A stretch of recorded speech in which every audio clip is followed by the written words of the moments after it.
Aló, muy buenos días.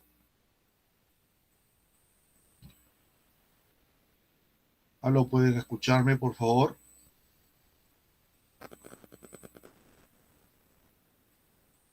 ¿Qué Buenos tal? días, si se escucha. Muy buenos días, Roxana. Bien, acá ya estamos entonces conectados para pasar a nuestra clase de hoy día, que es Desarrollo Humano uno.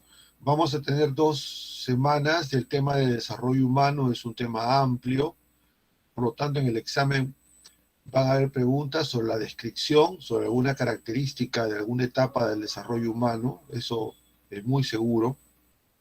En segundo lugar, también sobre algún concepto vinculado a alguna etapa del desarrollo, por ejemplo, sobre algún factor biológico, o sea, del crecimiento, o un factor cognitivo, por ejemplo, una etapa del desarrollo cognitivo, digamos, qué es el objeto permanente o qué es el pensamiento formal, por ahí podría ir una preguntas.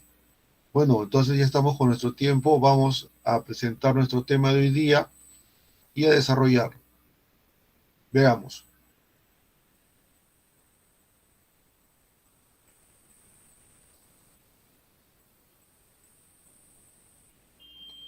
A propósito, ya les envié eh, las claves de esta semana, de la práctica de esta semana,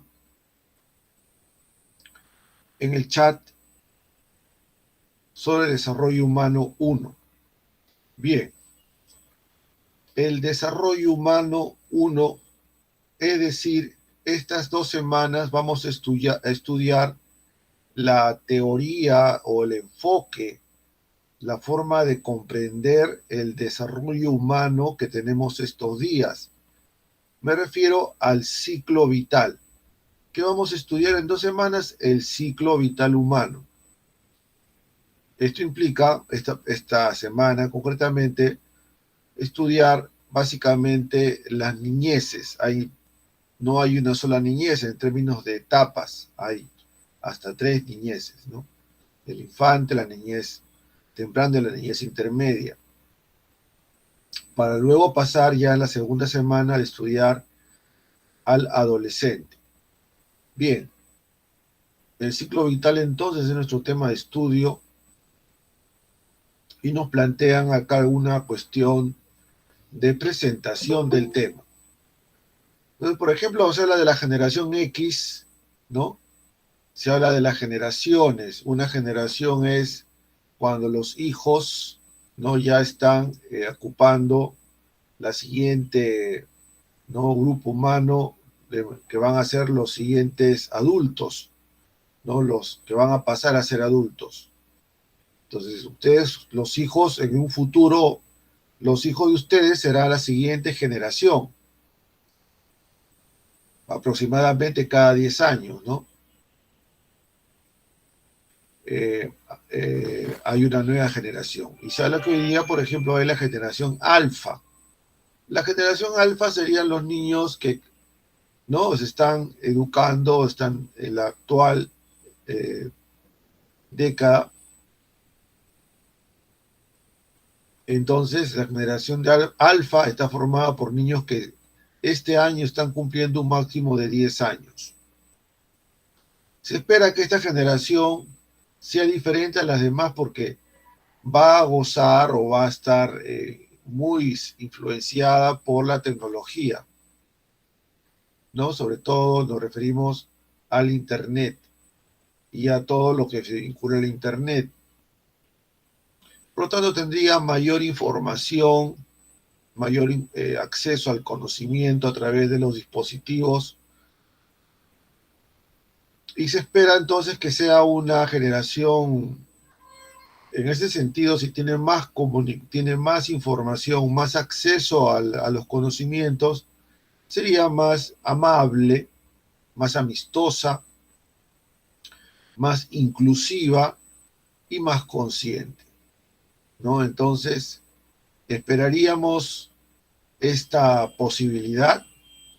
¿Será así realmente el solo hecho de acceder a tener un acceso más no concreto, más rápido al Internet, llevaría a que una generación sea así?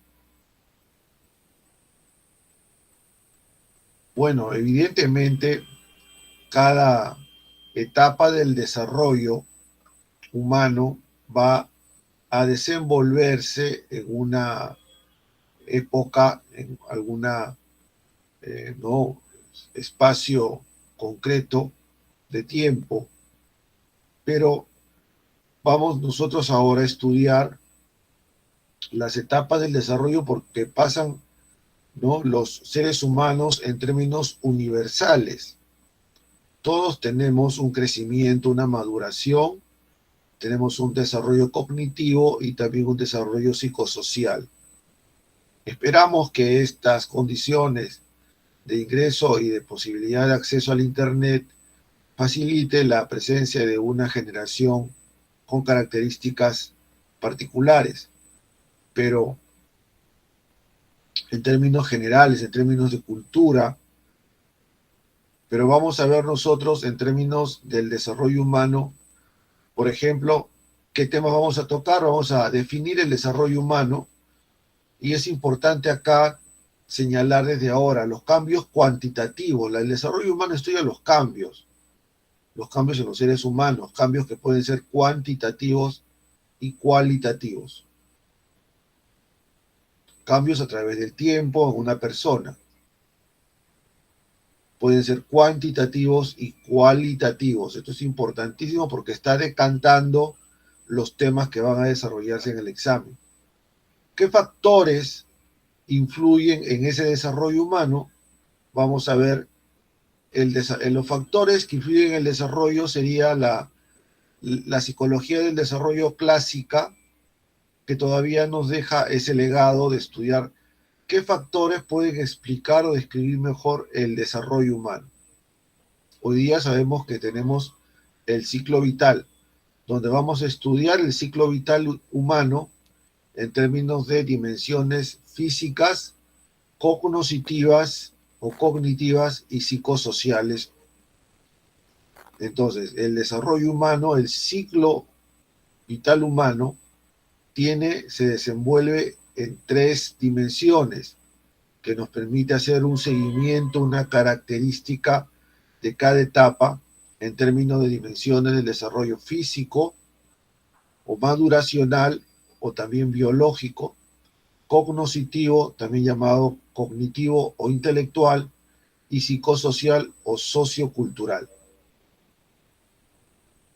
Y el cuarto tema será sobre el tema de las etapas del desarrollo humano.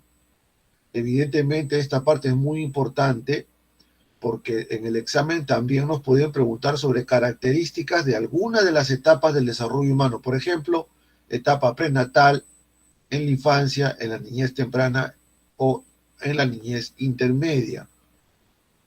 Veamos entonces estos temas. Comencemos por la definición del desarrollo humano.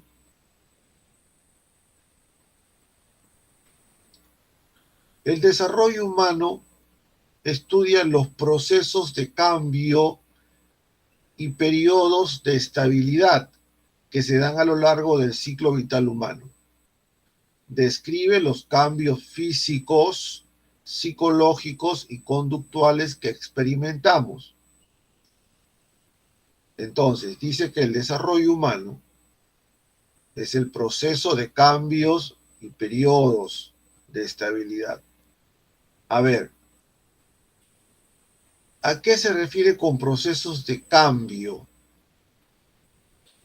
A ver, ¿qué cambios encontramos en el desarrollo? Ustedes pensarán en características físicas. Sí, todos cambiamos según el tiempo, ¿verdad?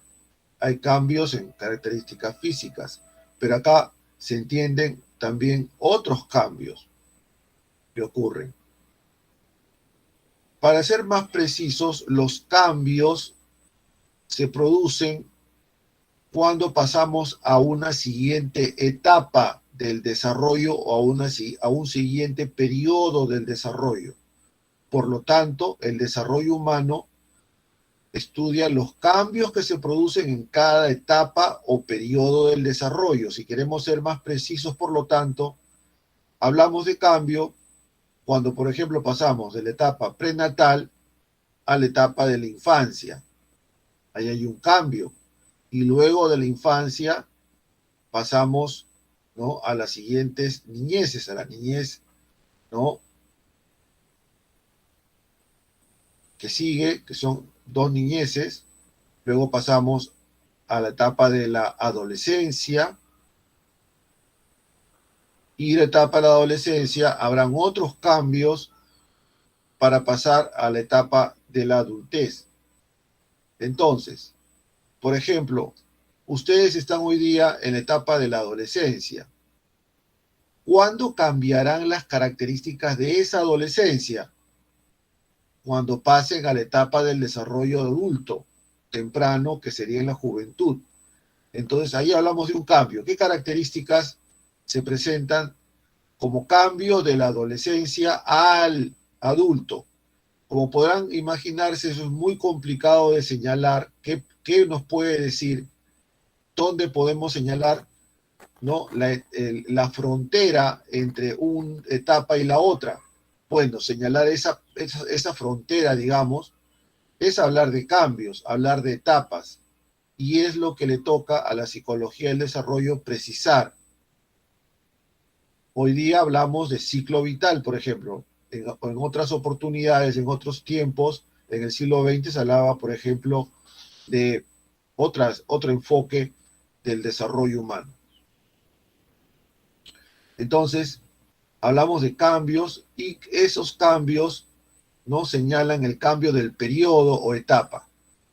Entonces, ¿qué características tiene un adolescente? Por ejemplo, a nivel cognitivo, tiene características de un pensamiento abstracto. ¿Y cómo fue antes de ser adolescente? En la niñez intermedia hay características del pensamiento que tienen que señalarse para hablar de periodos. Y el paso al siguiente periodo implica un cambio. Son cosas complejas señalar el cambio y los periodos en que se van a estabilizar. Va a haber largos años en que somos adolescentes para luego pasar a ser adultos. ¿Hasta cuándo duran esos cambios? Ese periodo de estabilidad de la etapa del adolescente es también un tema de la psicología del desarrollo. Entonces, hay cambios y periodos de estabilidad a lo largo del ciclo vital, donde vamos a ver cambios físicos, psicológicos y conductuales. Los cambios podemos señalarlos y estudiarlos de dos formas. Habrán cambios cuantitativos y cambios cualitativos. Veamos primeramente los cambios cuantitativos. Los cambios cuantitativos son los relacionados a aquellos cambios que pueden ser medidos o cuantificados, o que son cuantificables. ¿Cuánto viene de cuantitativo? Viene de cantidad. El ejemplo más concreto es la talla y el peso. Cada etapa habrán cambios, sobre todo en la niñez y en la adolescencia, cambios, ¿no?, de talla y también de peso en cada etapa del desarrollo, en cada periodo o etapa del desarrollo. Peso y talla. También otro ejemplo de cambio cuantitativo es la cantidad de palabras. En la niñez habrá un periodo donde el niño puede emitir mayor cantidad de palabras, pero eso no implica que tenga un conocimiento claro de cada una de ellas. En las siguientes etapas, por ejemplo, habrá una mejor comprensión de los significados de cada palabra. Pero hablar de significado de la palabra es diferente a hablar de la cantidad de palabras que pueden emitirse. Por lo tanto, la cantidad de palabras sí se pueden medir. Podemos hablar de una cantidad de decenas de palabras en una etapa del desarrollo. Y hablamos entonces de cambios cuantitativos. Hemos dicho que el ejemplo más concreto es el peso y la talla. Pero así como hay cambios cuantitativos o que pueden medirse cuantitativos de cantidad, también habrán cambios cualitativos. Entonces, en cada etapa del desarrollo también podemos encontrar cambios cualitativos. Cualitativo viene de calidad, por lo tanto, hay muchos aspectos del desarrollo humano que no pueden medirse con exactitud, no son cuantificables. Por ejemplo, el tipo de pensamiento, el tipo de razonamiento, no se puede medir, pero podemos establecer su naturaleza o su calidad.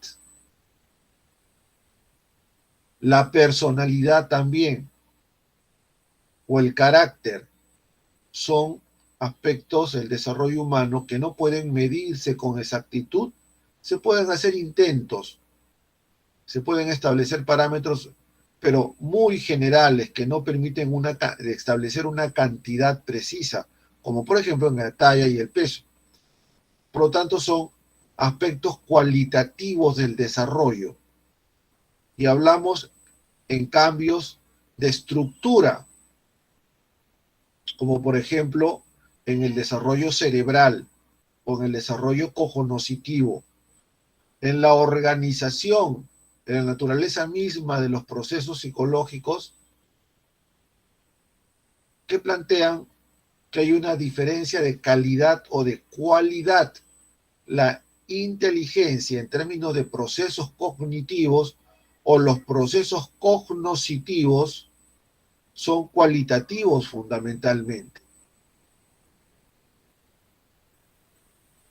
Hay que señalar acá que hay algunas excepciones que se mencionarán en cada tema de investigación o de estudio cuando se repasan los temas. El coeficiente intelectual es una excepción, es un intento de medir la inteligencia. Por lo tanto, coeficiente intelectual es diferente a hablar de inteligencia en términos de contenidos, de capacidad o de habilidad intelectual. El coeficiente de inteligencia, el CI, será un intento de cuantificar o de dar una cantidad al desarrollo intelectual. Es una excepción. Si hablamos de CI, sí será algo cuantitativo o un intento de medida, muy aproximada, pero no exacta, puesto que la inteligencia será en realidad bastante cualitativo en términos de procesamiento intelectual. Eso tiene que señalarse también, las excepciones. La inteligencia y los procesos cognitivos como tal son cualitativos. La excepción es el CI, coeficiente intelectual, que algunos instrumentos psicológicos intentan medir.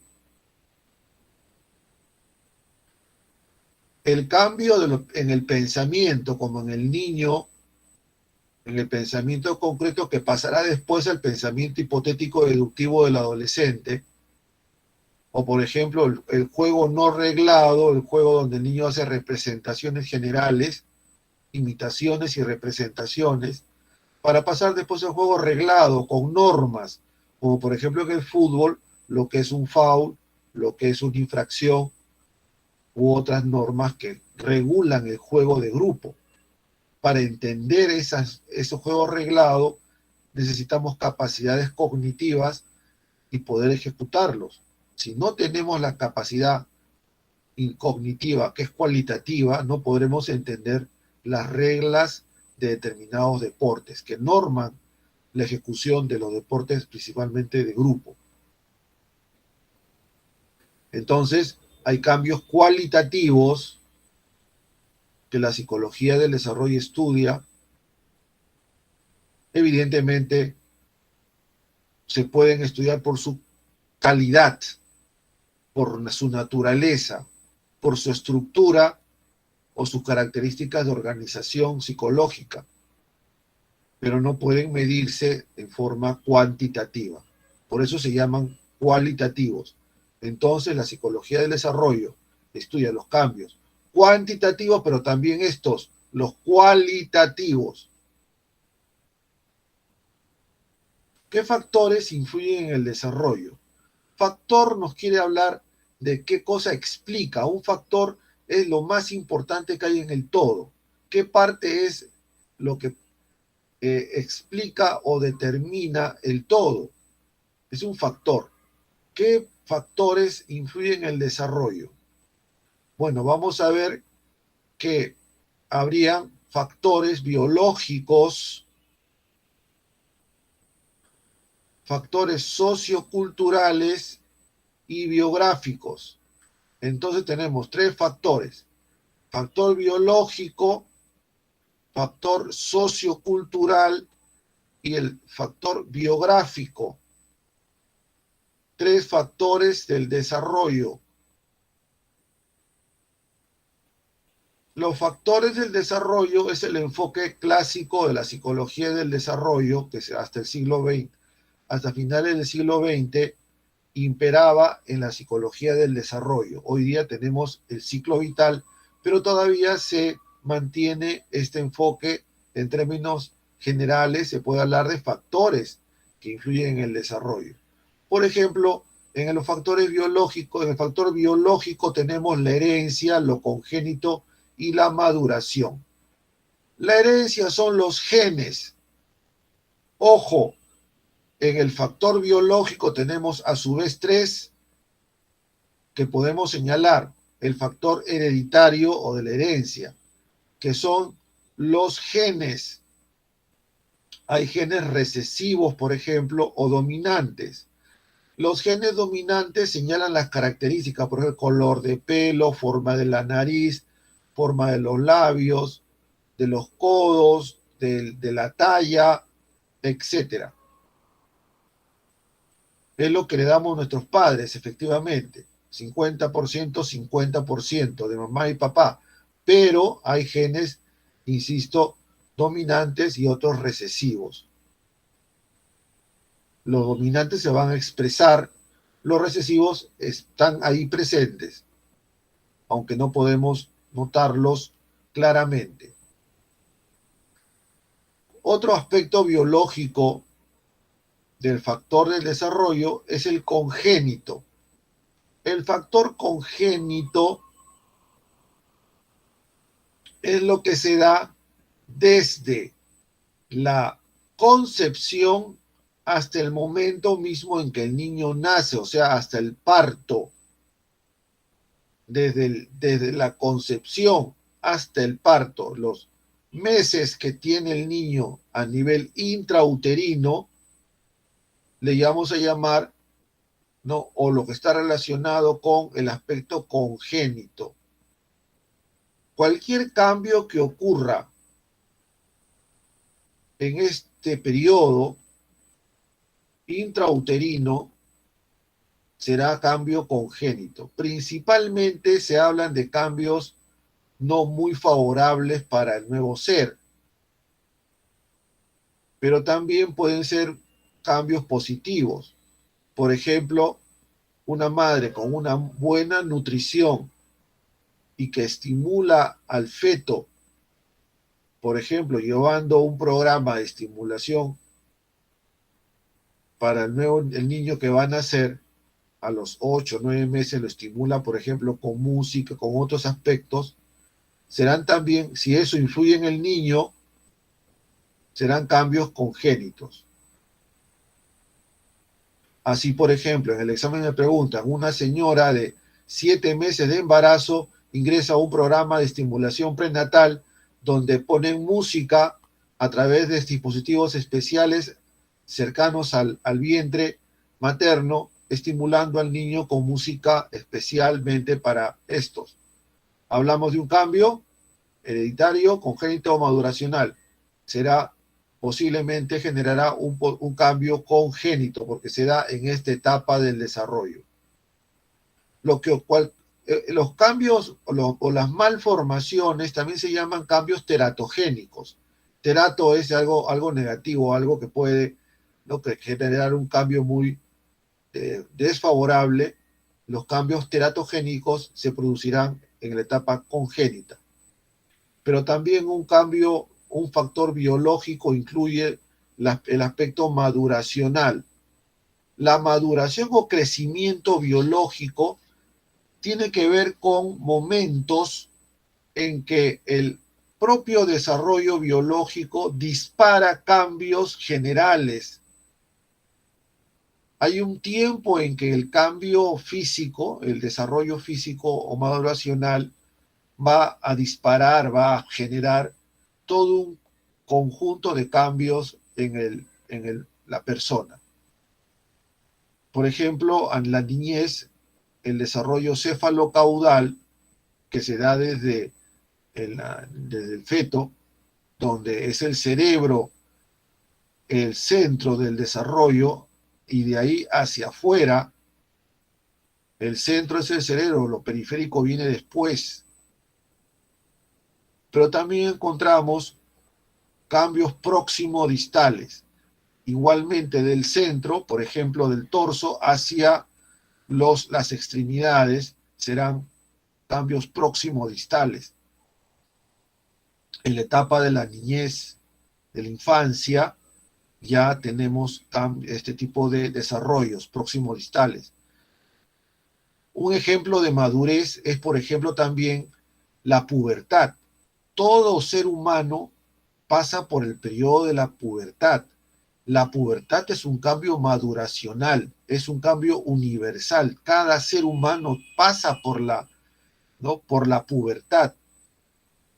Cuando el sistema endocrinológico hay un cambio que lleva a a una serie de cambios y dispara una serie de cambios a nivel, y ese cambio, la pubertad termina también en otro periodo igualmente maduracional, que sería en la adultez intermedia, por ejemplo, en el caso de las mujeres, con la menopausia, donde se detiene, por ejemplo, ¿no? Ya no hay más ciclos menstruales, también es un cambio maduracional o biológico.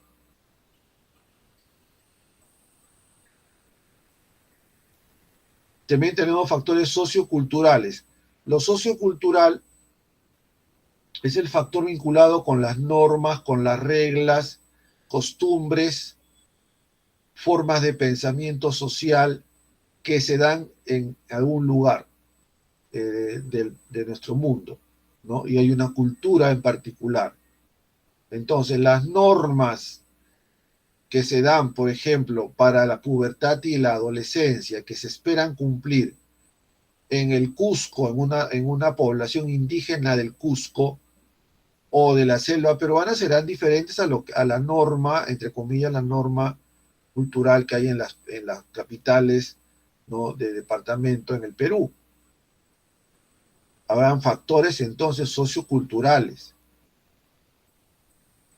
Los factores socioculturales los estudiamos cuando vimos en la semana el tema de la socialización.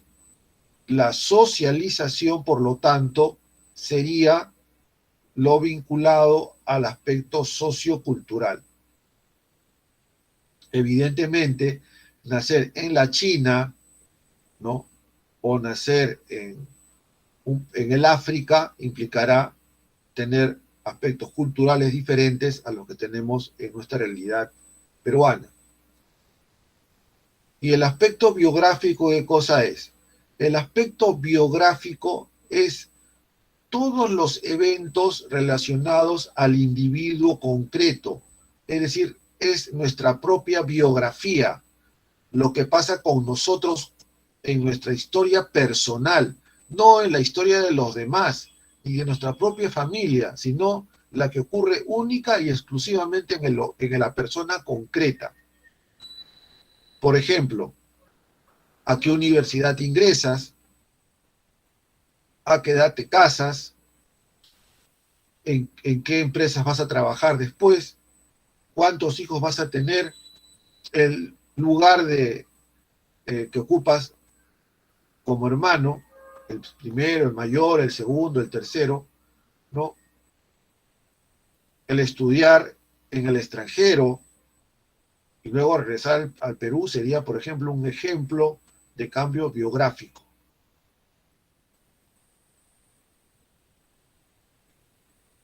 Ahora vamos a hablar regresamos al tema del ciclo vital. En el ciclo vital se estudian dimensiones del desarrollo. Hay tres grandes dimensiones. Dimensiones del desarrollo físicas, cognitivas y psicosociales. En las dimensiones del desarrollo, en la dimensión del desarrollo físico o biológico o maduracional, estudiamos principalmente los cambios, ¿no?, de ese tipo, biológicos. Por ejemplo, la motricidad gruesa y fina. Para el examen de San Marcos, en la dimensión del desarrollo cognitiva, el referente, tal como está en la bibliografía actual, es la teoría del desarrollo cognitivo o del desarrollo intelectual de Jean Piaget. Por lo tanto, acá estudiamos las etapas del desarrollo cognitivo de Piaget: la etapa sensorio-motora o sensorio-motriz, la etapa preoperacional, la etapa operacional y de las operaciones formales. Estas etapas tienen entonces que ser estudiadas con precisión. Y en la dimensión del desarrollo psicosocial, para el examen San Marcos, se toma como referencia la teoría de Erik Erikson, que nos plantea las etapas del desarrollo psicosocial, de la confianza versus desconfianza, autonomía versus vergüenza y duda, iniciativa versus culpa, laboriosidad versus inferioridad, así hasta la última. Entonces, aquí es importante tomar nota de cada etapa, a su vez, de cada periodo del desarrollo del ciclo vital. Sugiero entonces que se hagan esquemas de resumen cuando se hable de cada etapa de desarrollo psicosocial vinculada a su periodo de desarrollo particular. Son varias, desde confianza versus desconfianza, cuando tenemos al niño, al bebé, hasta la integridad versus desesperación en el anciano. Vamos entonces a ver las dimensiones del desarrollo. Y luego vamos a estudiar también las dimensiones del desarrollo en cada una de las etapas del desarrollo humano. ¿Y estas etapas de dónde vienen? Estas etapas son propuestas por el ciclo vital humano. Es a finales del siglo XX que aparece este enfoque o teoría del desarrollo humano, y es la que actualmente es la vigente, y todos los demás descubrimientos del desarrollo humano van a ingresar en este esquema del desarrollo humano. Este nuevo enfoque del ciclo vital incluye los cambios que se producen desde la concepción hasta el último día de nuestra vida. Por lo tanto, el niño prenatal y el adulto tardío o anciano son etapas del desarrollo igual de importantes y están presentes en el ciclo vital humano. Por lo tanto, cada una de las etapas del desarrollo son importantes y forman parte del desarrollo humano. No hay una que sea más importante que otra.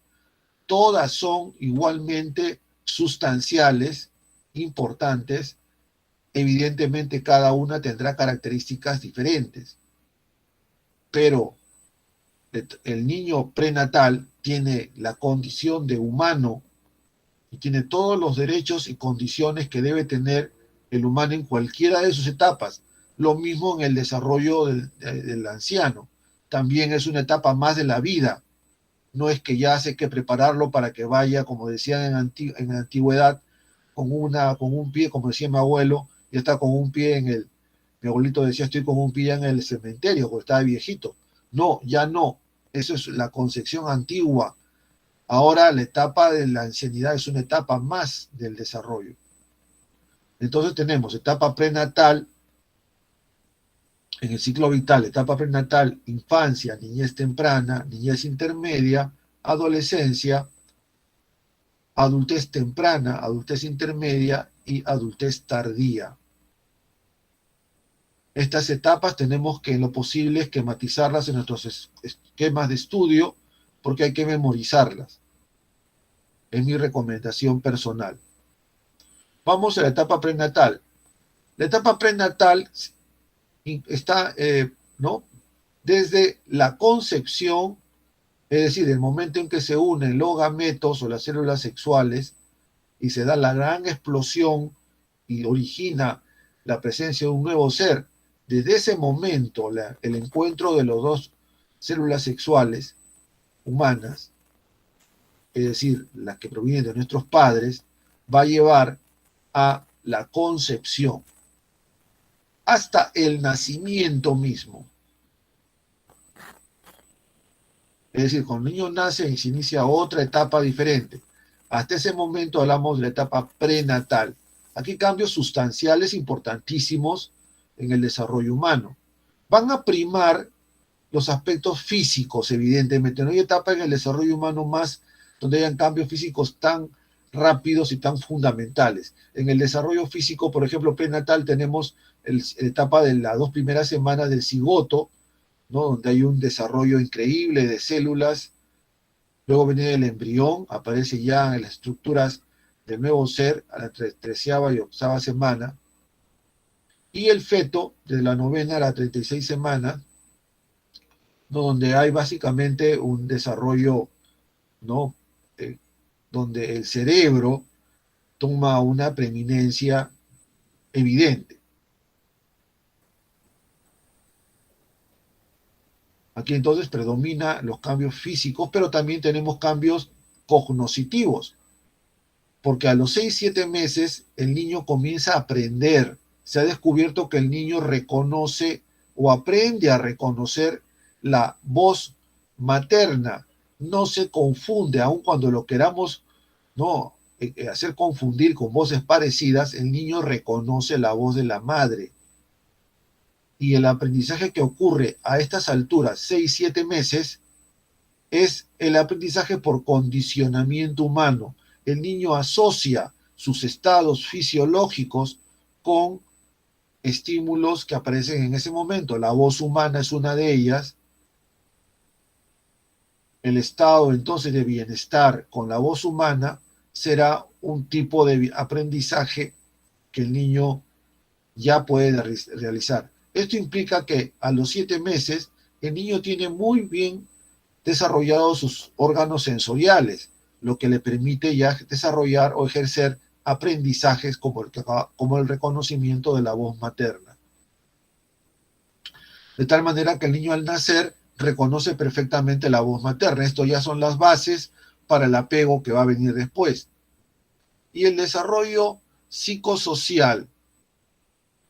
El aprendizaje a los 7 meses implica ya un desarrollo cognitivo.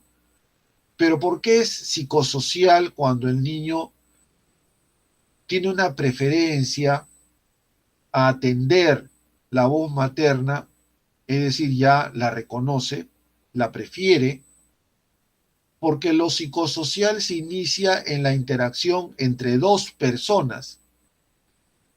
Bebé y madre ya son dos, hay una interacción. Por lo tanto, la preferencia del niño por la voz materna ya es un desarrollo psicosocial. Es el inicio del desarrollo psicosocial o de las relaciones interpersonales. Ya desde entonces la etapa prenatal.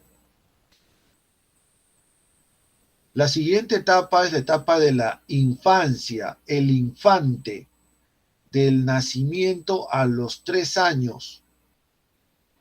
En este periodo también va a ser muy claro, ¿no?, el aspecto biológico. Por ejemplo, el niño va a mantener hasta prácticamente los 3 años más o menos la fisonomía que tuvo en el feto. Básicamente más cabeza, más cráneo, más cerebro. Esa fisonomía la va a tener el niño más o menos hasta los 3 años. ¿Qué se estudia acá? Cuando un niño nace, por ejemplo, los médicos pediatras estudian la salud del niño la salud del sistema nervioso a través de los reflejos fisiológicos. Entonces, el desarrollo físico implica los reflejos fisiológicos y también el desarrollo del movimiento en el niño, que comienza con la motricidad gruesa. ¿Cuántos reflejos tiene el niño al nacer? Los más importantes son lo de búsqueda, la de succión, el de Babinski y el de presión palmar. Entonces, cuando el pediatra va a ver a los bebés recién nacidos, los pone en una filita y comienza, o las enfermeras le pasan un algodoncito húmedo o la yema del dedo en las mejillas, y el niño de inmediato gira su rostro y quiere succionar, lo sigue con los labios de inmediato. Este reflejo, por lo tanto, es sustancial para el niño para la alimentación. Ergo, si el niño no tiene este reflejo, y es así con los niños que nacen antes de tiempo, no podría no alimentarse adecuadamente. Entonces, el reflejo, luego el de succión, es cuando el niño se chupa el dedo, también es importantísimo. Simplemente se acerca el algodoncito húmedo a los labios y el niño succiona. El de Babinski, cuando se le pasa el dedito por la planta del pie, el niño abre los deditos, un reflejo como que el niño reacciona y pone, ¿no?, el pececito relativamente tenso y abre los deditos. Y en presión palmar colocamos nuestro dedo en la palma de la mano del niño y él lo coge y se prende del dedo, no lo suelta, de tal forma que podemos levantarlo un poquito al niño del lugar en que está, porque la presión que ejerce es muy firme. Si el niño tiene estos reflejos fisiológicos, tendría una salud del sistema nervioso, por lo tanto, ¿no?, muy importante, y si no la tuviera, habría que tomar medidas, por ejemplo, los niños que nacen antes de los meses exigidos. Y otra característica hasta los 3 años es el desarrollo de la motricidad gruesa. Saltar, bueno, comencemos por lo más básico, la marcha, el comenzar a marchar, ¿no?, pasando obstáculos, correr, saltar, pararse en un pie, saltar en una pierna, gatear, avanzar gateando, sortear objetos y obstáculos gateando, gatear y dar pasos, y correr, saltar, subir escaleras, pasar una serie de obstáculos a través de la motricidad gruesa. La motricidad gruesa será la base de la que viene. Ojo, la motricidad fina no aparecerá con precisión si no es sobre la base de la motricidad gruesa. Jalar, empujar, coger también son aspectos de la motricidad gruesa. Vamos ahora al desarrollo cognoscitivo. Aquí tenemos una primera parte de la etapa del desarrollo sensorio-motriz. La permanencia del objeto es cuando el niño comienza a reconocer que un objeto está presente a pesar que no lo ve. Por ejemplo, podemos hacerle ver una pelotita y luego la escondemos en un recipiente. El niño se va a acercar, va a sacar la tapa y va a buscar el objeto porque sabe que está allí a pesar que no lo ve. Antes de este periodo, que más o menos 6, 8 meses, deja de ver el objeto y es como si hubiera desaparecido por completo. Incluye su biberón. Si el niño ve su biberón a los 6 meses, lo ve pasar y luego ya no lo ve, ya no está en su campo visual. Si no está en su campo visual, ya deja de existir.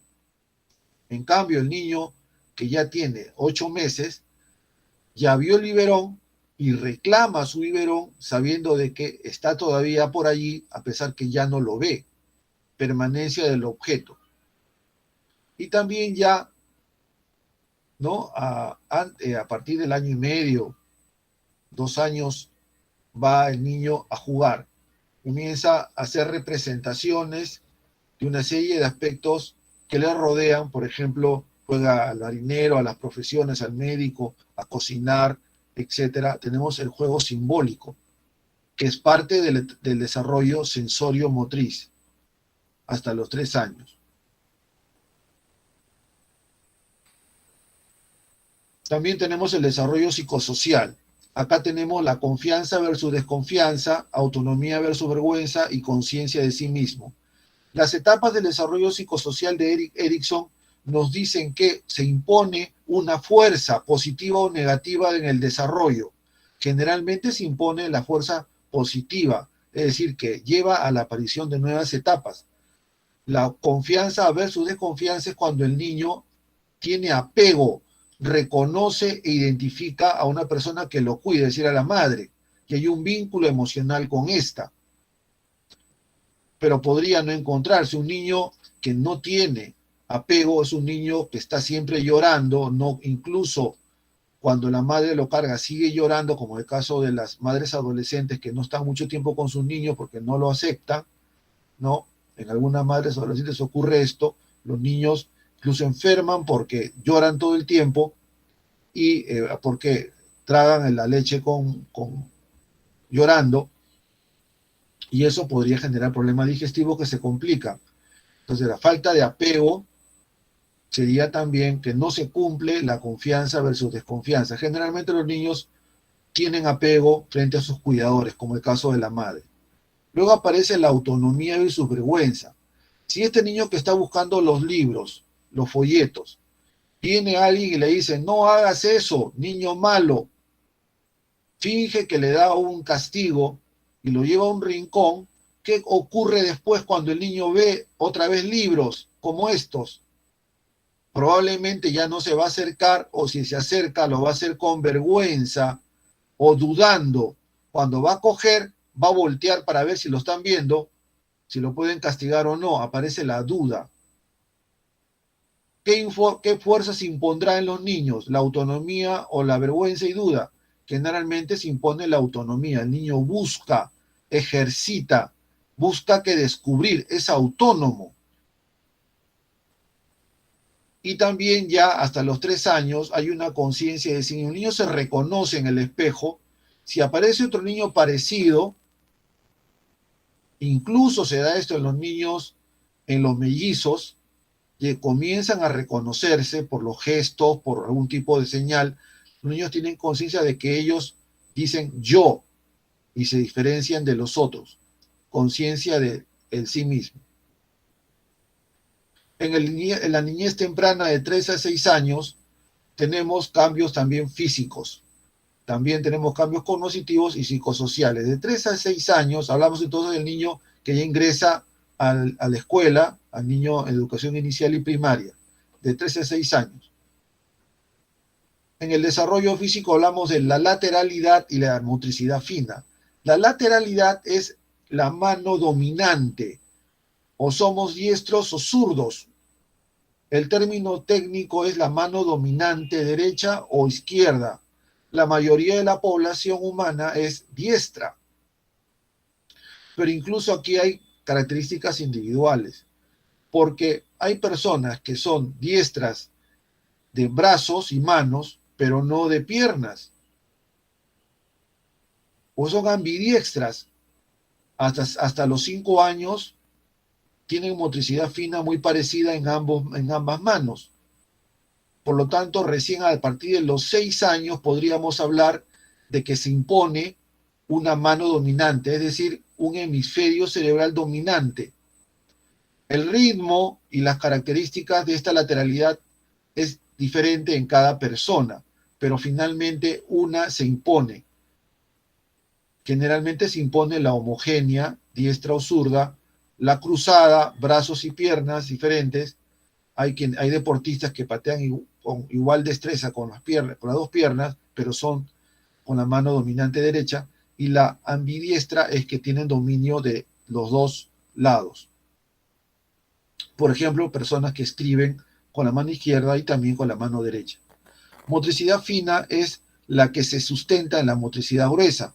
Por ejemplo, Cuando cogemos nuestro celular y pasamos en las pantallas con el dedo, ahí está lo digital. Lo digital es motricidad fina, pero el niño no podrá, ¿no?, mover digitalmente su celular o una tablet si no tuvo antes motricidad gruesa. Entonces, escribir, cambiar la pantalla del celular, pasar una pita por un objeto, sería motricidad fina. Pintar y escribir, por ejemplo. A partir de entre los 3 a los 6 años, se desarrolla y se perfecciona la motricidad fina. Y a nivel cognoscitivo, de 3 a 6 años tenemos 3 grandes cambios cognoscitivos: el egocentrismo, el animismo y el sincretismo, que se dan en la etapa preoperacional según Jean Piaget.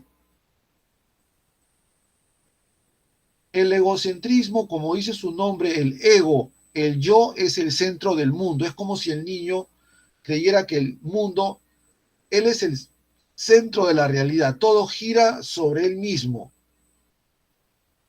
Entonces los niños de 3 a 6 años, si bien juegan juntos, ellos se comportan como si fueran el centro de todo. Definen y todo es alrededor de ellos. Incluso en el lenguaje se da el lenguaje, ¿no?, egocéntrico. El niño tiene monólogos, habla solo, entonces es incapaz de poder, no puede comprender las reglas de un juego de grupo, como por ejemplo, no sabrá lo que es no cometer una infracción en un partido de fulbito, porque no tiene la capacidad de descentrarse de sí mismo y saber que otros como él pueden cometer una infracción o mantener las normas de un juego por su egocentrismo. El animismo es darle vida a los objetos. Entonces, a nivel cognoscitivo, el pensamiento y el lenguaje del niño es egocéntrico. Es animista porque le da vida a las cosas. Por ejemplo, si su mamá lo regaña porque no come, la niñita hará lo mismo con el juguete. Le dirá a la niñita: niña mala, bebita mala, le dirá, e incluso le dará una palmada porque la niña le da vida a los objetos. Le decían a Jean Piaget que él había descubierto lo mismo que se veía en las tribus antiguas, ¿no? Los antropólogos le decían: usted ha encontrado el animismo que también las tribus tenían y que ahora lo tiene el bebé, ¿no?, o el niño pequeño. De 3 a 6 años el niño le da vida a los objetos. Por ejemplo, si le decimos al niño: ¿por qué te sigue las nubes cuando caminas por la calle?, los niños dirán: porque quiere jugar. El sincretismo es pasar de lo particular a lo particular. El niño no puede pasar, ¿no?, de lo particular a lo general. No puede tener conceptos generales. Todavía lo hace de manera muy limitadamente. Entonces, si el niño va con su mamá por la calle y ve pasar a un señor que va de la mano con su hijito, el niño pregunta: mamá, ¿dónde va ese señor con su hijito? Y la madre le dice: van al parque, hijitos, van a pasear al parque. Al día siguiente ve a otro señor con su hijito y él dirá: mira mamá, allá va un señor que va al parque con su hijito. Sencillamente no logra, ¿no?, pasar de lo general y ahí encontrar características de algunos aspectos individuales. Simple va de lo particular a lo particular, el sincretismo.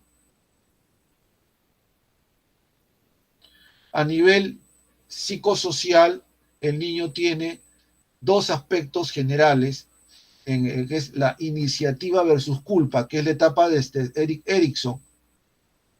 Iniciativa versus culpa. El niño entonces no solamente quiere conocer, sino tiene iniciativa para hacer cosas, y eso tiene que estimularse, evidentemente. Pero a veces, al querer hacer algo, al emprender algo, puede cometer un error, un desliz, y puede haber un accidente. Si al niño se le culpa, por ejemplo, de que se rompió el florero, se estaría coactando su iniciativa y va a sentirse culposo, avergonzado. Esto sería incorrecto. Más bien hay que estimular su iniciativa. Hay una combinación de juego con búsqueda de experiencias. Eso es iniciativa. El niño quiere hacer cosas y hay que estimularlo. Y también ocurre la identidad de género. Aquí el niño rápidamente ya de temprano se reconoce como niña o niño. Por ejemplo, le puede decir la niña al otro, si que coge su muñeca, le diría, no cojas juguetes de niña. Hay claramente una conciencia de género. La niñez intermedia de 6 a 11 años, el desarrollo físico se lentifica, hay mejor salud y a nivel cognitivo sí hay cambios muy importantes. A nivel de desarrollo cognitivo, el niño aparece la conservación de la materia, sabe de que la forma puede cambiar, pero la cantidad sigue siendo la misma. La clasificación organiza en un grupo por tamaño, forma o color, y la reversibilidad es de que las cosas mantienen un orden a pesar que va hacia un sentido o en el otro. Por ejemplo, ¿no? Si el niño le dicen 2 más 3 es 5, si tiene reversibilidad dirá 3 más 2 también es 5. El orden entonces ahora es claramente consciente sobre los resultados. Conservación de la materia, clasificación y reversibilidad son entonces características del niño de la niñez intermedia. Y a nivel psicosocial tenemos la laboriosidad versus la inferioridad y el juego arreglado. La laboriosidad versus inferioridad quiere decir que el niño es laborioso, quiere llegar a la meta, no solamente quiere tener iniciativa, quiere llegar a un objetivo y llegar al objetivo, la meta, cumplir la tarea para él es importantísimo. Y así, por ejemplo, hoy el niño emprende cosas hasta el final y se siente feliz de lograrlo. También ya tiene capacidad de 6 a 11 años de entender cada vez mejor las reglas de un juego, por ejemplo, y está sometido su comportamiento a esas reglas. Por ejemplo, el turno en el juego o el saber cuánto puede o no debe hacer algo vinculado a la actividad del juego mismo. Esto de 6 a 11 años en el desarrollo psicosocial, entiende las normas del juego grupal, o en el caso del ajedrez también, aquí cuándo es su turno y cómo debe jugar. Ahí tenemos entonces, jóvenes, la primera parte del desarrollo humano. Hasta acá, entonces, eh, muchas gracias. Espero que se haya comprendido. Muchas gracias a todos.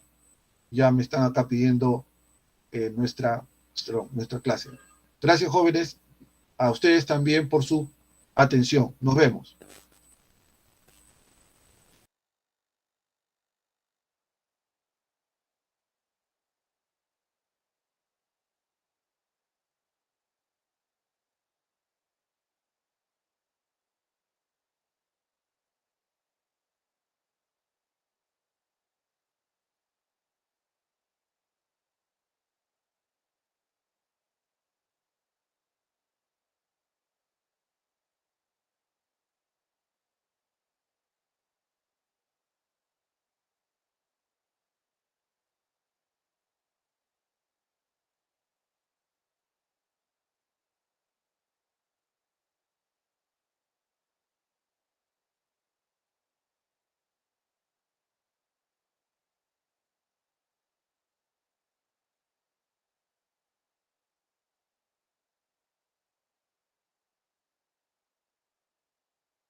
Muy buenos días. ¿Me escuchan, por favor? Buenos días con todos.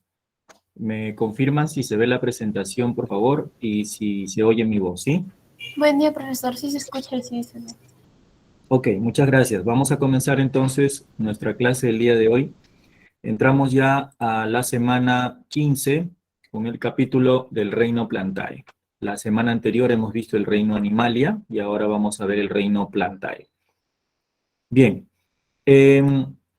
los organismos que pertenecen a este reino, al reino Plantae, se diferencian de los del reino Animalia, obviamente por la capacidad o por el proceso metabólico que realizan en cuanto a la captación de energía.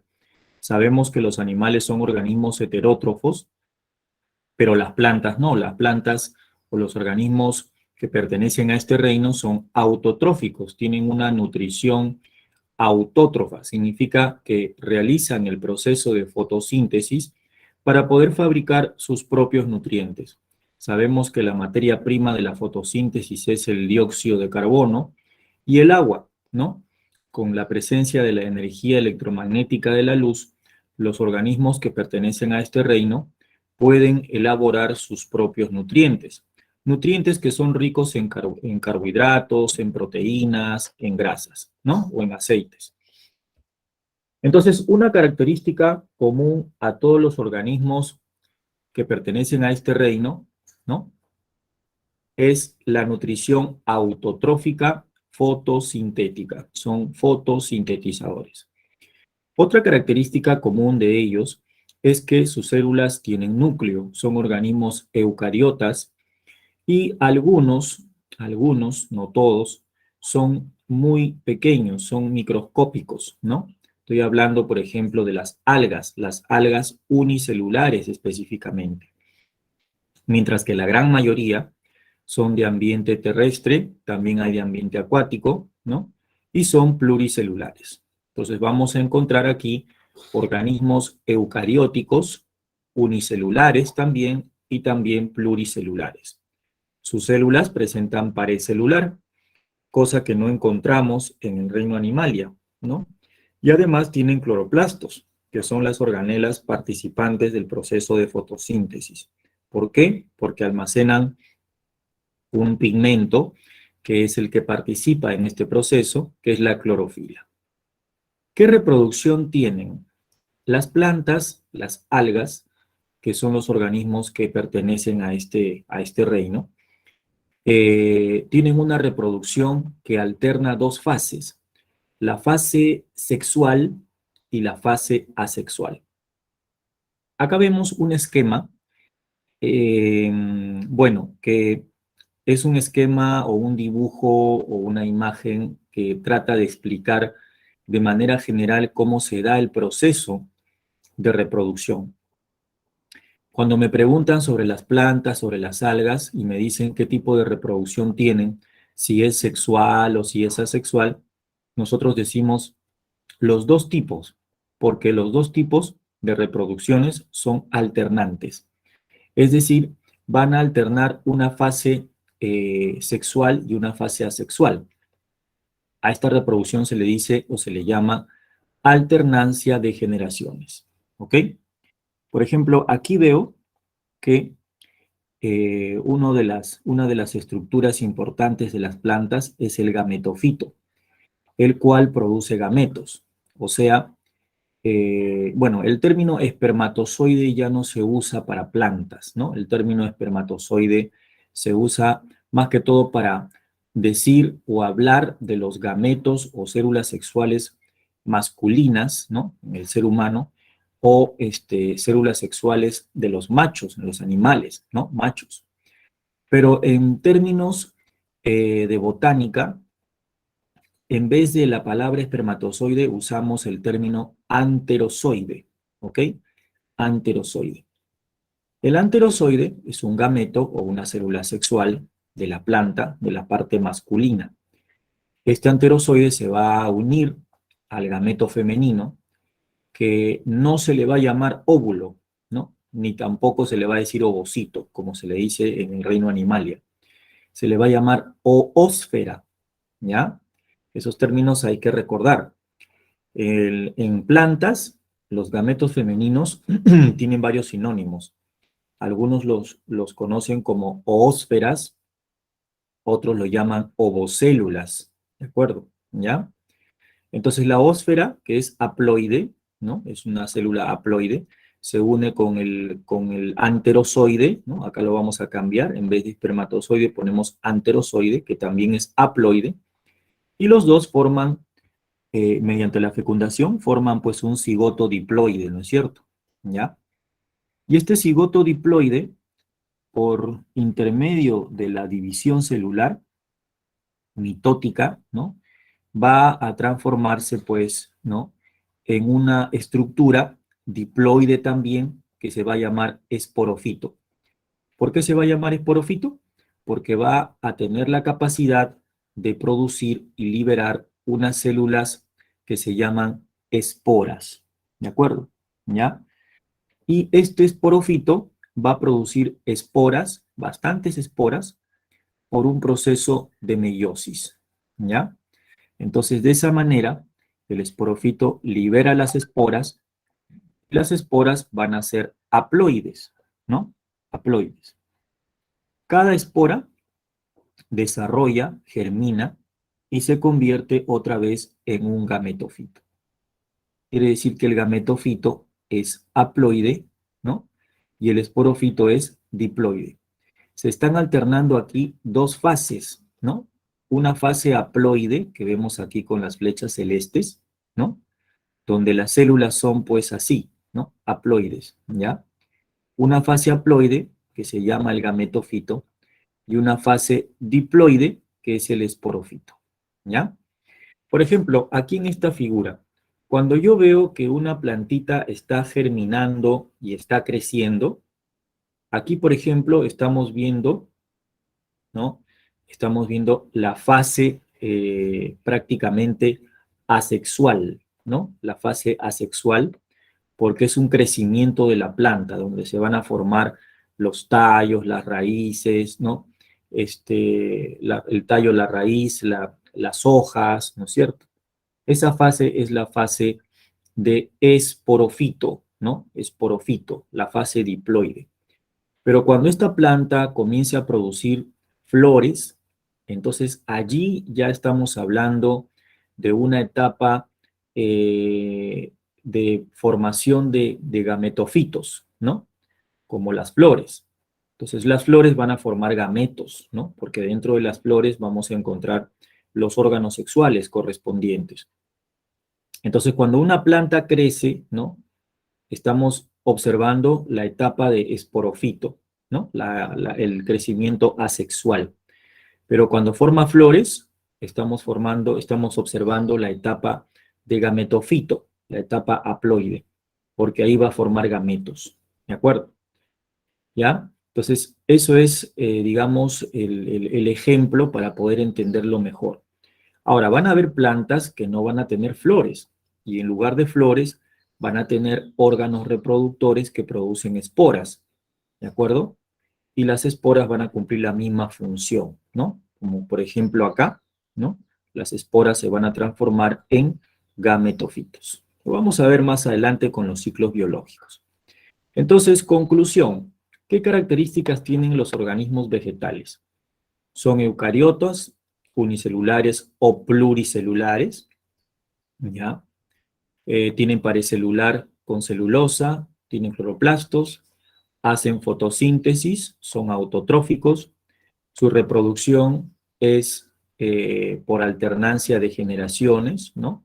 Alternan una fase asexual, ¿no? Y otra fase sexual, ¿no? Donde se forman los gametos. Esas son las características más resaltantes. Y obviamente, pues, muchos de estos organismos están distribuidos en los diversos ecosistemas, ¿ya? Tanto acuáticos como terrestres. Se piensa que a partir de las algas, por un proceso evolutivo, surgen las plantas terrestres, ¿no? Esta es la clasificación que vamos a manejar de las plantas. Vamos a agruparlas en dos tipos: plantas que carecen de semilla y plantas que poseen semilla. Las plantas que carecen de semilla, de repente vas a leer por ahí alguna información y vas a encontrar el nombre de criptogamas. Las plantas que carecen de semillas son conocidas como criptogamas, ¿no? Y las plantas que poseen semillas son conocidas como fanerogamas, ¿de acuerdo? Dentro de las criptogamas o plantas sin semillas encontramos a las algas, a una división conocida como la división briofita, donde están los musgos, y a otra división conocida como la división pteridofita, donde se encuentran los helechos. Estos tres grupos de plantas están acá, ¿no? Quiere decir que ninguna de estas produce semillas. Y dentro de las plantas fanerógamas que producen semillas, hay dos divisiones, la división gimnosperma y la división angiosperma. Dentro de la división angiosperma vamos a encontrar a las plantas que producen flores y frutos, ¿ya? Pero en la división gimnosperma no vamos a encontrar plantas que presentan flores como estas de acá, ¿no? Tienen órganos reproductores que le permiten a la planta hacer un ciclo biológico, formar gametos, todo lo demás, pero no hay flores propiamente dichas, ¿ya? Así como estas. Vamos a ver entonces cada una de estas plantas. Empezamos con las plantas sin semillas. Las algas son un grupo de organismos vegetales que ha dado origen por evolución a las plantas que nosotros conocemos y que viven en los ecosistemas terrestres. Hay una gran variedad de estas especies de algas, ¿no? Y dentro de sus características, pues, tenemos lo siguiente. En primer lugar, vamos a decir que todas son de ambiente acuático, ¿no? Ya sea de ambiente marino o ya sea de ambiente dulce acuícola, ¿no? Lagos, lagunas, ríos, ¿ya? Estos organismos pueden ser microscópicos, es decir, unicelulares. Vamos a encontrar algas que son así, que son unicelulares.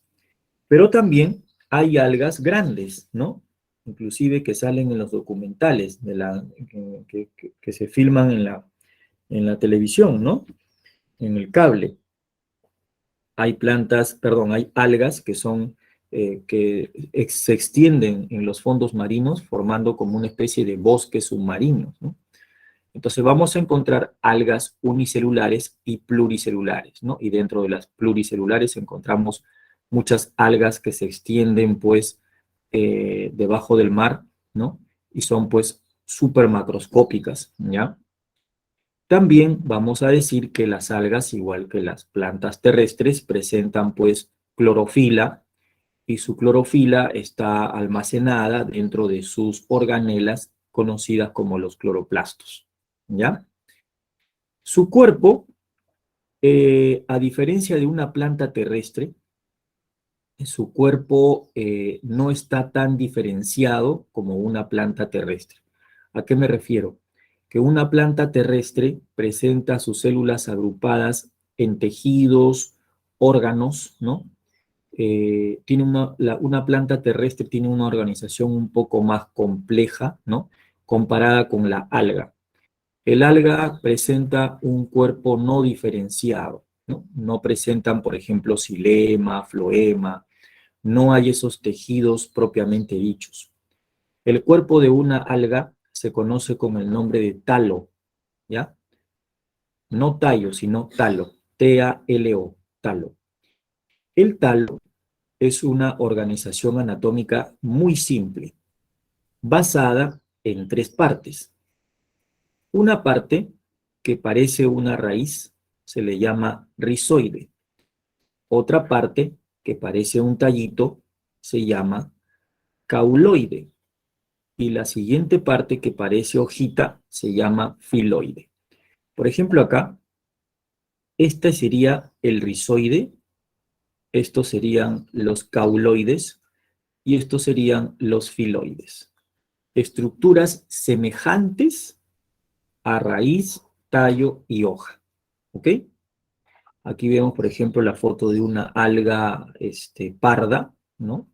Y acá vemos el ciclo de vida de una alga verde, por ejemplo, ¿no? Aquí, si queremos agrandar un poquito esto, vamos a observar cómo es, por ejemplo, el ciclo biológico de esta alga verde, ¿no? Me parece que es la lechuga de mar. Sí, acá está. La lechuga de mar es el ciclo de ulva. Cuando veas SP, SP significa especie, quiere decir que todavía no está catalogada como una especie o no se le da, ¿no? el nombre a la especie, solamente el género, ¿no? Ulva SP. Este se conoce como lechuga de mar. Esta alguita presenta numerosos individuos que viven en el mar, ¿no? Y la forma de reproducirse de esta alga es también por alternancia de generaciones. Aquí, por ejemplo, tenemos una alga verde, una ulva, y acá tenemos otra ulva, ¿no? Las dos van a ser como si fueran macho y hembra, ¿no? Esta de aquí va a liberar hacia el agüita sus gametos femeninos, haploides, obviamente, y esta alga de aquí, esta ulva, la otra, la pareja, va a liberar los gametos masculinos en el agüita. Y estos dos gametos haploides se van a unir, o sea, el masculino va a fecundar al femenino, ¿no? Los gametos tienen este aspecto, ¿no? Son prácticamente células, son organismos unicelulares con flagelo, ¿no?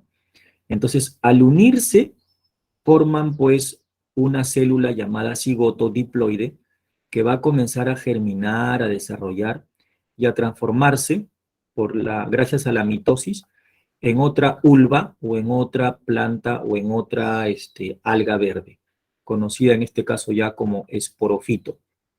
¿Me dejo entender? Entonces, de aquí viene ¿de qué? De esta unión de dos gametos, ¿te das cuenta? ¿No? Esta alga viene de la unión de estos dos gametos. Aquí ya creció. Y ahora se le va a llamar esporofito, fase esporofítica, diploide. ¿Y qué cosa va a hacer? Va a liberar esporas, ¿ya? Y las esporas son parecidas a estas de acá, ¿no? Produce esporas por meiosis.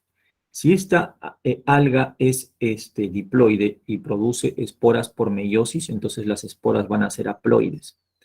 Y cada espora haploide, cada una independientemente, va a transformarse en otra alga, pero conocida como gametofito. Esta espora de acá se transforma en este gametofito masculino, que es como el machito, y esta de aquí se transforma en el gametofito femenino, que es como la hembrita, ¿no? Entonces, nuevamente se repite el ciclo. ¿Te das cuenta? Es un ciclo muy especial que se da en las algas, ¿no? En las algas. Y a veces nos puede confundir, ¿no? Un poco, ¿ya? Aquí lo que tienes que recordar es que el esporofito es diploide y los gametofitos son haploides. Además, lo que tienes que recordar también es que el esporofito diploide, por medio de la meiosis, produce esporas haploides. Y los gametofitos, que son haploides, ¿ya? Producen gametos por mitosis, ¿de acuerdo? Por mitosis, ¿ya? Porque los gametofitos son haploides y los gametos también son haploides. ¿Listo? Bien. Eso es, por ejemplo, entonces, el ciclo biológico de la lechuga de mar, ¿no? La lechuga de mar es un alga verde. Bien, vamos a ver cuántas clases de algas tenemos acá. Aquí nos han puesto 6 divisiones de algas, ¿ya? Muchos autores consideran a la primera división, ¿no? A la primera división como algas que carecen de pared celular. Otros investigadores han considerado que estos organismos, ¿no? No estén dentro del reino Plantae o no estén dentro de las algas y los han catalogado como protozoarios, ¿no? ¿De acuerdo? Protozoarios holofíticos, ¿no? Porque realizan fotosíntesis. Pero aquí en este tema los vamos a colocar por las características muy semejantes a las algas, los vamos a colocar dentro de las algas. ¿Me refiero a quién? A las famosas euglenofitas. La euglena es un organismo unicelular que vive en agua dulce y que tiene clorofila, ¿no? Tiene clorofila, por lo tanto puede captar luz, ¿no? Y su clorofila está dentro de sus cloroplastos y puede hacer fotosíntesis, ¿ok? Pero eso es durante el día. Durante la noche, cuando cae a la luz, este organismo puede asimilar los alimentos o los nutrientes que hay en el agua, ¿de acuerdo? O sea, este organismo tiene una nutrición autótrofa y heterótrofa, ¿ok? Y se llama euglena, pertenece a la división euglenofitas, pero también tiene otra característica que presenta su membrana pero carece de pared, ¿de acuerdo? ¿Ya? Pero estos organismos, ¿no? Al igual que las demás algas, tienen todos los pigmentos que todas las algas tienen. Profesor, ¿y a qué pigmento se refiere usted cuando dice que todas las algas tienen? Hay 3 pigmentos que todas las algas poseen en común y que se repiten. Son los siguientes: la clorofila, los carotenos y las antófilas, ¿no? Lo que tú estudiaste en el reino, bueno, en la célula vegetal, ¿te acuerdas? Cuando hablamos de la clorofila, los carotenos que eran medios anaranjados, las antófilas que eran medios amarillentos. Esos pigmentos están presentes en todas las algas tienen esos 3 pigmentos, ¿ya? Y muchas de esas combinaciones, ¿no? Y por efecto de la luz, ¿no? Estas algas cuando se reproduzcan, ¿no? Vamos a verlas pues de una tonalidad variada. Por eso que vamos a encontrar algas de diversos colores, ¿no? Algas rojas, algas pardas, algas verdes, algas pardo doradas, etcétera, etcétera. ¿Ok? Entonces, las euglenofitas tienen fotopigmentos, por supuesto. ¿Cuáles son? Clorofila, xantófila, carotenos. ¿Almacenarán sustancia de reserva? Claro que sí, ¿no? Una sustancia de reserva que almacenan es el paramilón, por ejemplo, ¿ya? ¿Tienen pared celular? No tienen. ¿Dónde viven? Habitan en ambientes marinos y dulceacuícolas. ¿Y cómo son? Todas son unicelulares, ¿ya? El siguiente grupo de algas son las pirrofitas. Las pirrofitas son algas conocidas con el nombre de dinoflagelados, ¿ya? Porque presentan flagelo, ¿de acuerdo? Para poder desplazarse. Estas algas también son unicelulares, son microscópicas. Como vemos acá, forman o adoptan unas formas medias raras, ¿no? Son algas que tienen diversas formas, ¿ya? Muchas de ellas presentan un par de flagelos que les permite desplazarse y hacer un movimiento parecido a un remolino. Cuando las ves al microscopio, parece que estuvieras viendo como especie de un remolino. Su movimiento es remolineante. De ahí el nombre de dinoflagelados, ¿ya? Estas algas dinoflageladas, que pertenecen a la división pirrofita, también presentan clorofila, xantófila y caroteno, y almacenan almidón. Su pared celular, ¿ya? Está formada de celulosa. Estas sí tienen pared celular, ¿ya? Y habitan en ambientes marinos y dulceacuícolas, ¿ya? Y al igual que las anteriores, ¿no? Son unicelulares, ¿de acuerdo? Unicelulares. Esas son las pirrofitas. Una característica de ellas es que algunas producen toxinas y cuando son ingeridas por ciertos peces, ¿no? algunos peces pues sucumben bajo la presencia de estas toxinas, ¿no?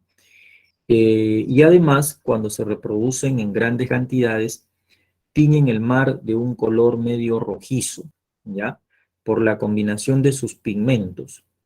A estas algas, ¿no? Se les ha denominado algas causantes de las mareas rojas, ¿ya? Las pirrofitas.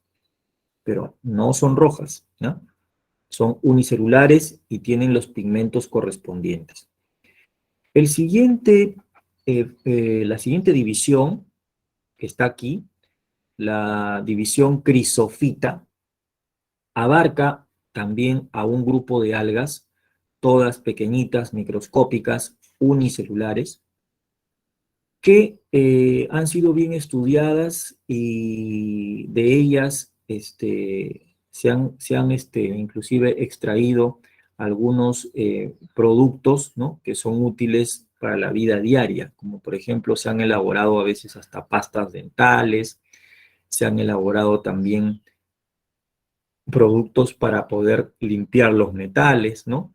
Debido a que estas algas contienen bastantes minerales de tipo sílice y carbonato de calcio, o calcio básicamente. Las algas crisofitas tienen diversos pigmentos. Tienen la clorofila, la xantófila y el caroteno, pero hay otros pigmentos adicionales, ¿no? Que son la fucosantina, que le da justamente un color medio parduzco a algunas, ¿no? Pero un pardo dorado, ¿de acuerdo? Por eso también son llamadas algas pardo doradas, ¿ya? Y todas son unicelulares, ¿no? Viven en el mar, algunas viven en ambientes dulceacuícolas, ¿ya? Y también almacenan diversas sustancias de reserva, ¿no? ¿Ok? Esas son las crisofitas. La siguiente división ya abarca a las algas verdes, ¿ya? Es decir, la división clorofita. La división clorofita comprende a algas que pueden ser unicelulares o pueden ser pluricelulares. Estas algas, por evolución, se piensa que han dado origen a las plantas terrestres, debido a la presencia de los mismos fotopigmentos que tienen las plantas terrestres. Clorofila A, clorofila B, xantófila, alfa y beta caroteno, ¿no? Y otros pigmentos adicionales, ¿no? Como la biotina, ¿no? Y otras moléculas que almacenan estas algas, ¿ya? Estas algas verdes almacenan como sustancias de reserva el almidón, ¿ya? Tienen en su pared celular celulosa, ¿no? Y hay muchas especies representativas, como la que te expliqué en la diapositiva anterior. La lechuga de mar es una especie representativa de esta división, ¿no? Su nombre es ulva, ¿no? Otras del género Bopox, otras conocidas como clamidomonas, la espirogira, ¿de acuerdo? ¿Ya? Hay muchas especies de estas algas, ¿ya? Y estas pueden ser unicelulares o también pueden ser pluricelulares. Por ejemplo, la lechuga de mar es pluricelular, ¿no? El siguiente grupo de algas es la división rodofitas. Las rodofitas vienen a ser conocidas como las algas rojas, ¿ya? Las algas rojas. Estas algas se llaman así porque presentan un pigmento, ¿no? Que ellos almacenan, ¿no? En sus células, ¿de acuerdo? ¿Ya? Que es justamente la ficoeritrina. La ficoeritrina es un pigmento rojizo. También almacenan clorofila, caroteno, ¿no? Y también otros pigmentos como la ficobilina, ¿no? Las ficocianinas, ¿ya? Pero la tonalidad rojiza la da justamente la ficoeritrina, ¿ya? Aquí vamos a encontrar a una alga muy conocida que nosotros consumimos en las cevicherías cuando vamos a comer, que es el yuyo, ¿no? El yuyo es conocido como la especie Chondracanthus chamisoi, ¿no? Chondracanthus chamisoi es el famoso yuyo, ¿de acuerdo? ¿Ya? Además, muchas de estas algas almacenan algunas sustancias como la carragenina, que se usa en la industria de las pinturas, de los helados, de los cosméticos, ¿de acuerdo? Inclusive para fabricar algunos dulces y mermeladas se usan a las algas rojas, ¿ya? En su pared celular también tienen celulosa, de ella se extrae también el agar, que es un polisacárido que se usa para la fabricación de medios de cultivo en los laboratorios. Pero estas algas tienen una particularidad comparada con otras, ¿no? Todas son pluricelulares, ¿no? Y son de ambiente marino, ¿ya? Son de ambiente marino. Otro grupo son las algas pardas, que son estas de acá. Son una de las algas más grandes que existen debajo del mar, en los fondos marinos, y pertenecen a la división feofitas o faeofitas, ¿ya? También, al igual que las algas rojas, son organismos pluricelulares, ¿ya? Y el pigmento típico de ellas es la fucosantina o ficosantina, ¿ya? También tienen clorofila, xantófila, carotenos, ¿de acuerdo? ¿Ya?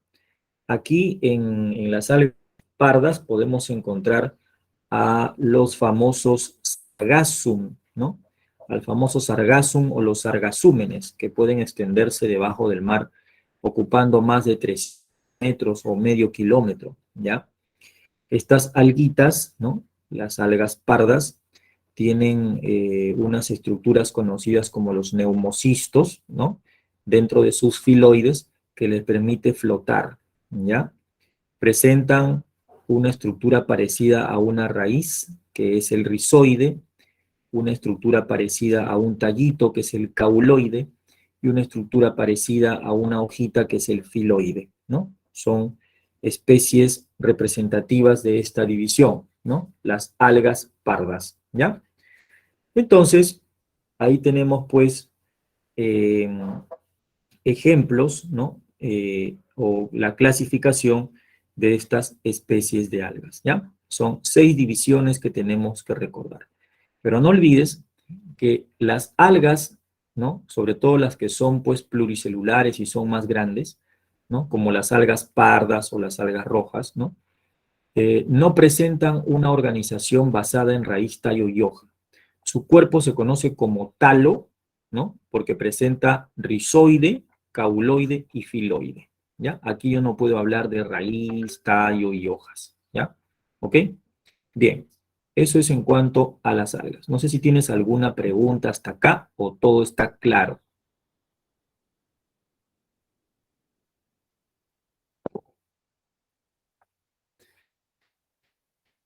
Bien, entonces, si todo está claro, continuamos.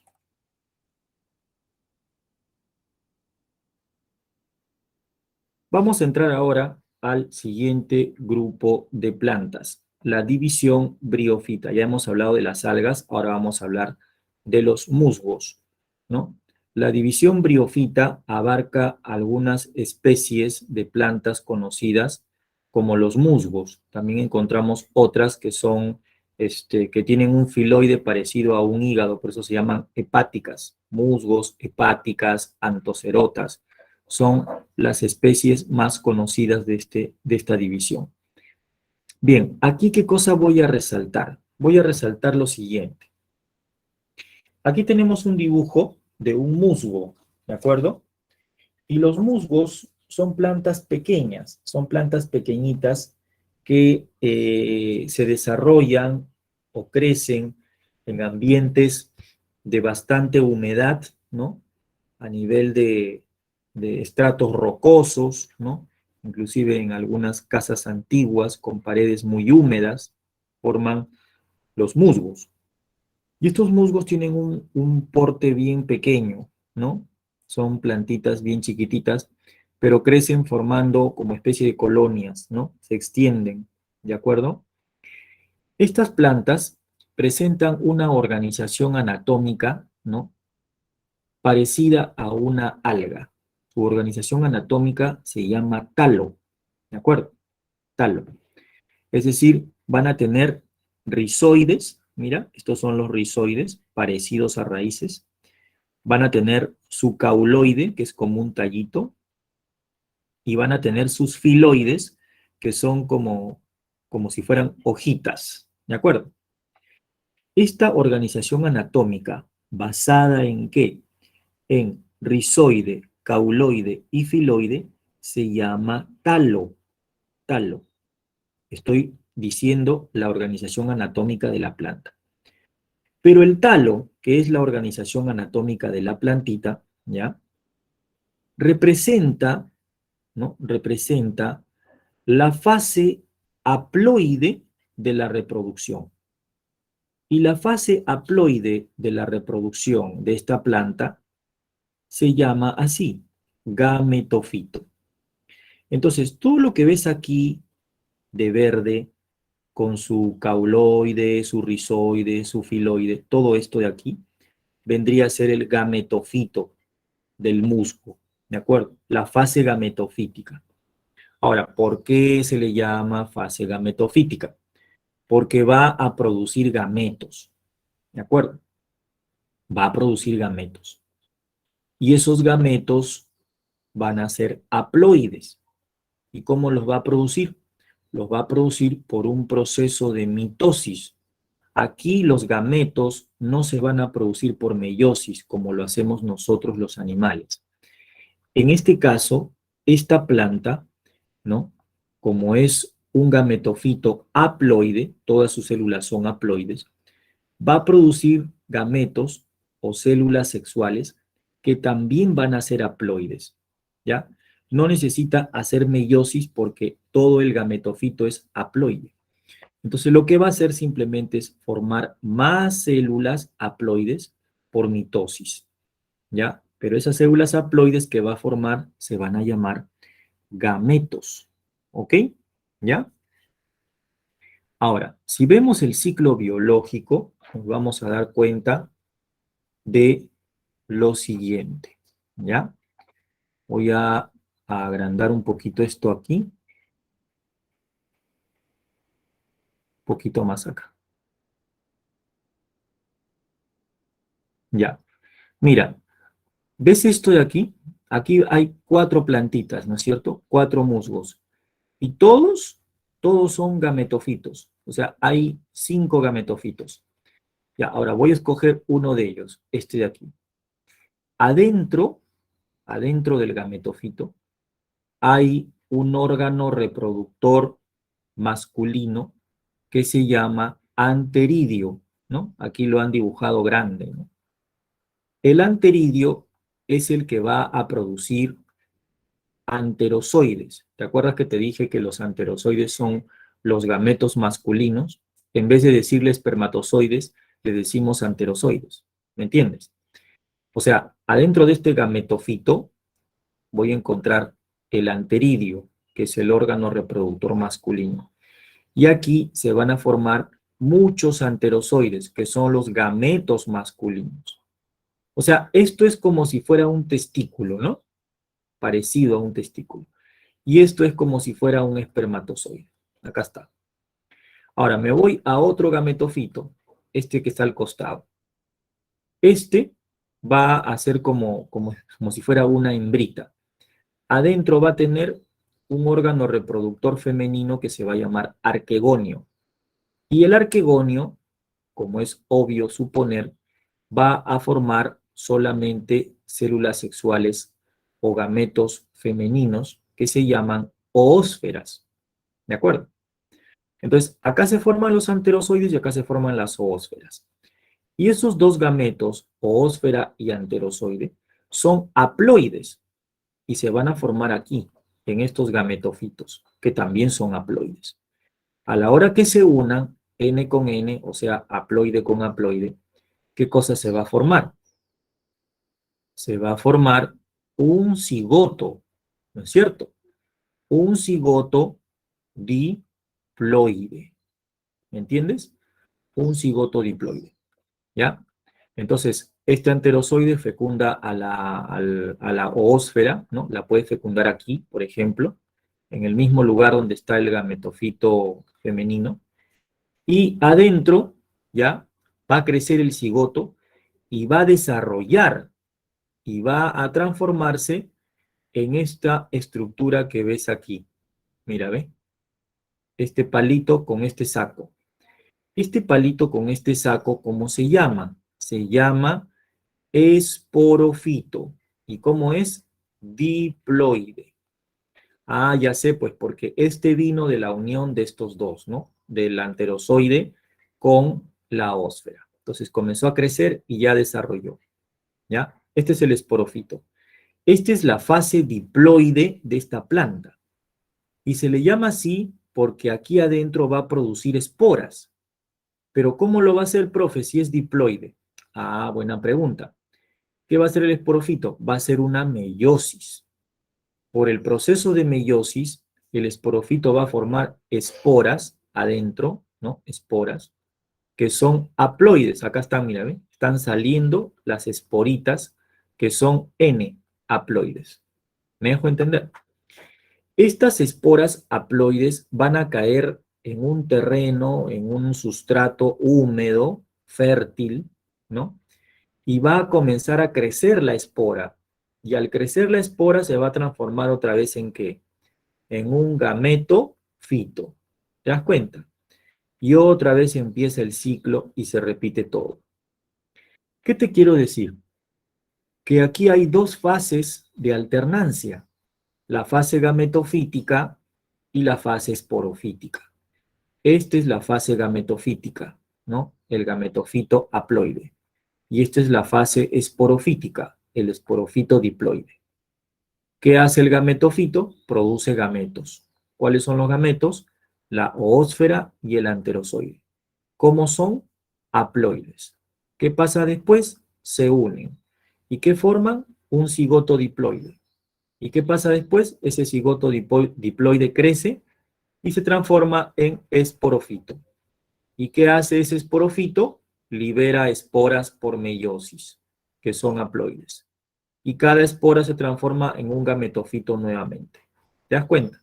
Entonces, de esa manera se da el ciclo del musgo. ¿De acuerdo? Aquí vemos la fase gametofítica, ¿no? Haploide, y aquí vemos la fase esporofítica diploide. ¿Ya? Por eso decimos que las plantas se reproducen por alternancia de generaciones. ¿Ok? No sé si tienes alguna pregunta acá sobre este ciclo biológico. ¿De acuerdo? ¿Ya? Aquí hay una pregunta. Me dice, ¿las plantas verdes tienen clorofila y las rojas, cómo se llama la pigmentación que le da ese color? Bueno, si me estás preguntando de las algas, entonces te puedo decir que las algas rojas tienen la ficoeritrina. La ficoeritrina es un pigmento rojizo de las algas rojas, ¿no? ¿De acuerdo? Pero todas las algas, como te mencioné, todas tienen clorofila, xantófila, caroteno. ¿De acuerdo? ¿Ya?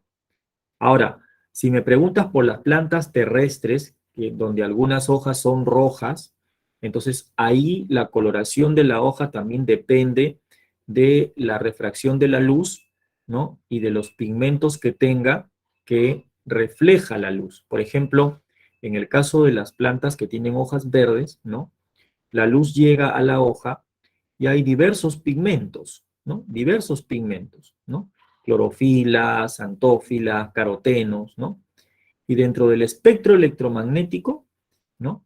Muchas de estas plantas reflejan el color, absorben, por ejemplo, el color rojo, absorben en el espectro el color amarillo, azul, y reflejan el verde. Y por eso la hoja se ve verde. Pero hay otras plantas que tienen una gran cantidad de pigmentos carotenoides, ficocianinas, ¿no? O pigmentos que captan luz y que reflejan otros colores. Por eso se ve de ese color las plantas, ¿ya? Pero en el caso de las algas, como me estás preguntando, ¿no? Y mencioné, algunas algas, por ejemplo, las algas rojas, tienen el pigmento ficoeritrina, ¿ya? Bien, no hay ningún problema. Seguimos entonces. La siguiente división es la división pteridofita. En la división pteridofita voy a encontrarme con los helechos, ¿ya?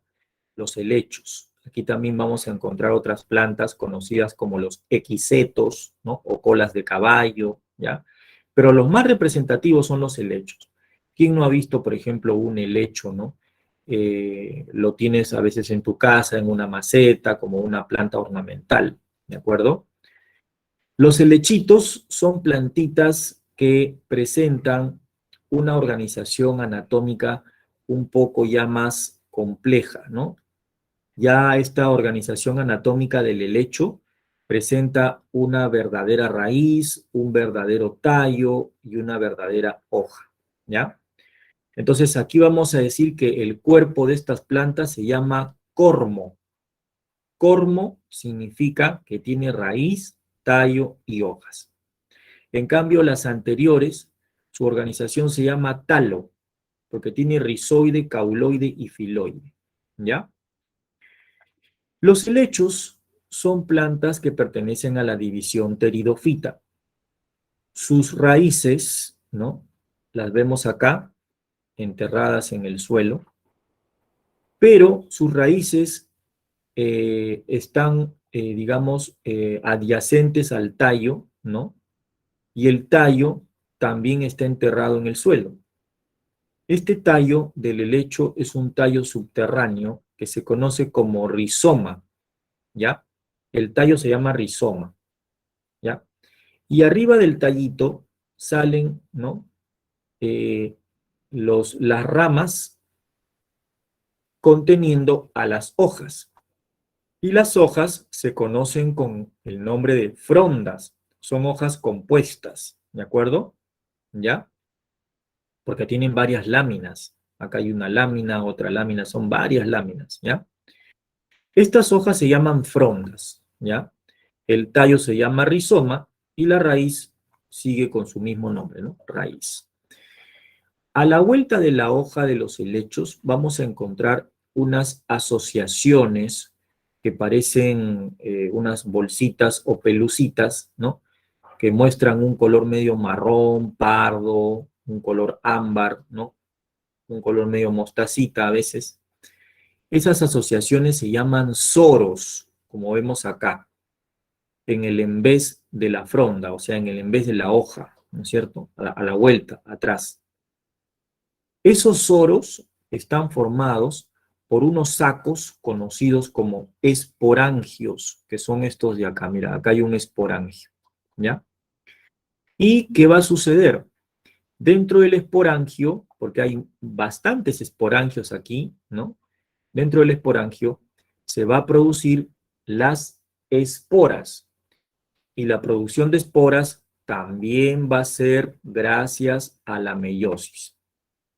Profesor, ¿quiere decir que todo el helecho que estoy viendo aquí y acá también, todo este helecho verdecito, con su raíz, con su rizoma, con sus frondas, todo este helecho, ¿cómo lo llamo?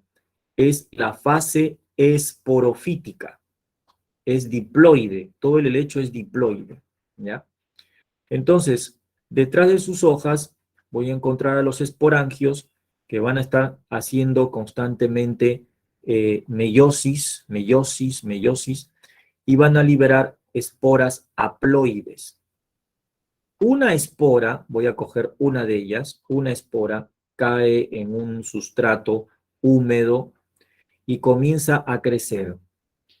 Crece, crece, crece y toma un aspecto medio raro, parecido a una lámina acorazonada, ¿no? Que se posa sobre el suelo, con bastantes células, y le comienza a crecer más abajito las raíces, ¿no? El tallito después. Esta organización de acá, esta estructura, ¿no? Esta estructura se llama, se conoce como prótalo. ¿Y qué cosa es el prótalo? El prótalo es el gametofito juvenil que se va formando del helecho, y que va madurando poco a poco, ¿de acuerdo?